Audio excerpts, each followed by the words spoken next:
Welcome to Penrose Learning, where we make understanding easy. In this video, I will show how to make Windmill using Popsicle sticks, updated. Start by laying 4 sticks to form a square base, glue each corner, and clamp until set. Use the remaining sticks to build vertical supports and cross braces, making sure everything is square and level. Attach a thin dowel through the center to act as the axle and allow the blades to spin freely. Next, we make the blades, keeping things balanced and lightweight for smooth rotation.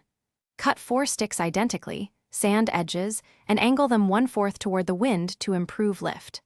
Glue each blade to a small circular hub, reinforce with a dab of glue on both sides, and check balance by spinning the hub on your finger. Trim or adjust blades until the spin is even and stable. If this guide is helpful, please subscribe and like so I can make more projects you enjoy. Quick recommendation: grab Little Tree's black ice to keep your car smelling fresh while you run craft errands. It's a small treat that makes workshops nicer. Check the description for the link and other deals that support the channel, and if you picked one up, thanks for the support. Now let's get back to the video.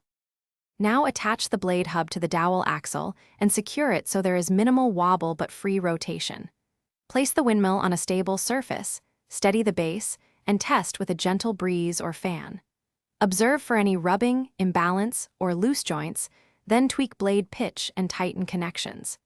Keep testing and adjusting until the windmill spins smoothly and consistently in mild wind. Thanks for watching. If this was helpful, leave a like and consider subscribing. See you next time.